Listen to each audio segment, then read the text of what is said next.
Yesterday was nice. Today will continue, and we're here. The weekend is right around the corner. That's right. Molly Naslin is keeping a close eye on things, and she'll tell us what we can expect in our full forecast. Now for this morning's headlines. First this morning, surging COVID-19 cases are putting local hospitals on alert. Health officials are now warning that beds are starting to fill up. Officials say COVID-19 patients are occupying more than 200 hospital beds in the Tri-County area. They say this is the first time we've crossed that mark since the pandemic started. Public Health Administrator Monica Hendrickson says 59 of those beds are in the ICU, and she says that 40 of those beds are for confirmed COVID-19 cases. And Hendrickson warns just because we still have bed capacity now doesn't mean we'll have them in the future. She says the reason the ICUs could become scarce is because people with the virus are in there for longer periods of time. Usual ICU access is maybe 2 to 3 days, but with COVID, you're seeing people in the ICU up to 10 days. Likewise, for med-surg, you might have someone that's staying for 14 to 20 days just because of their ability to recover, and oftentimes they can see bounce back where they may be discharged home and then be sent back because there's dehydration or other issues. And big news this morning, the entire state of Illinois now enters Tier 3 mitigations today. That means that bars and restaurants can say goodbye to indoor dining, but some are getting very creative, and they're finding some ways to bring indoors outside with tents. We've seen some of these tents frequently, and they're made of plastic, others made of cloth. Some have the windows cut out on the side, and some even have heating lamps and fire pits inside to keep customers warm. But this does beg the question about why is indoor dining unacceptable and this okay, many are asking. Hendrickson says that it has to do with ventilation and how many sides of the tents are down. If they have all 4 sides down, we consider that the equivalent of being indoor, but it's really about ventilation, making sure you have enough airflow and movement. And so by keeping the sides up, still having a roof over, they're able to, kind of control for some of the climate issues. And Monica Hendrickson says being able to have that extra airflow coming in from the open sides of the tent classifies it as outdoor dining. Placing the tables 6 feet apart also minimizes health risks. Illinois health officials reporting the biggest single-day spike in COVID-19 deaths since May.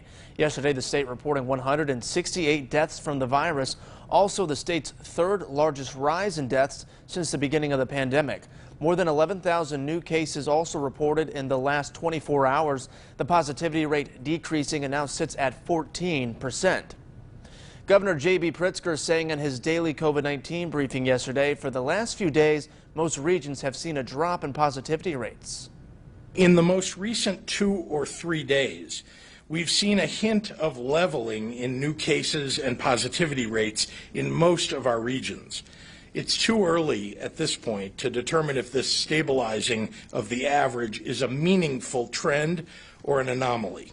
But we're glad to at least have a pause in our upward movement. If you would like to hear more from yesterday's briefing, we have the full press conference over on our website, ciproud.com.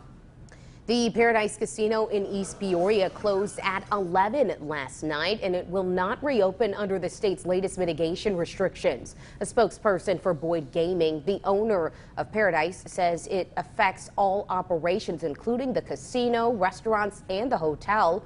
Right now, the company says it's not expecting to furlough employees. Workers will continue to get regular pay and benefits through the end of the year if necessary. There's no anticipated reopening date. Life behind bars for the woman who was found guilty of killing an 8-year-old girl last year. The woman who was found guilty, who was convicted of killing 8-year-old Rika Roundtree, was sentenced to life in prison yesterday at the McLean County Law and Justice Center. 42-year-old Cynthia Baker was convicted last November of first-degree murder. Baker was originally set to be sentenced last January, but that was vacated when Baker hired a new lawyer. After hearing arguments from both the state and defense, the court came to the decision of natural life in prison. Rika's mom, Ann Simmons, tells us she is relieved this case has come to an end. I think it's time for it to be over. I was ready for it to be done with. I'm very happy that they went with the natural life. I'm very happy that he denied all the motions today.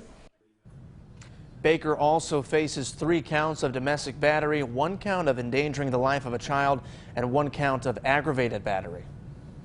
Well, new this morning, 2 people were sent to the hospital after a stabbing on a Citylink bus in Peoria last night around 8:30. Peoria police responded to the area of Western and Lincoln Avenue. Police tell us that the male suspect had been previously kicked off of a Citylink bus and the driver was refusing to let that person on the bus. The suspect, we're told, then stabbed the bus driver in the neck. The driver fought back and the suspect was stabbed in the chest. We're told both were taken to the hospital with serious but non-life-threatening injuries. That suspect is now in police custody. The Peoria Area Chamber of Commerce taking the yearly Thanksgiving luncheon online. The chamber celebrating for the 45th year. Instead of dining around banquet tables, the chamber president encouraged attendees to support local restaurants by ordering takeout. The purpose of the luncheon to celebrate local achievements despite continuous challenges throughout the pandemic. Distinguished community members received awards like Outstanding Small Business and the Community Wealth Award. One winner, the executive director at the Dream Center, Peoria. We see families, low-income families that are really in need, and this award is great, but that's what we're really about, is reaching people and helping people. The chamber president encouraged the community with a keynote address acknowledging this year's hardness, saying now's the time to work toward a better future.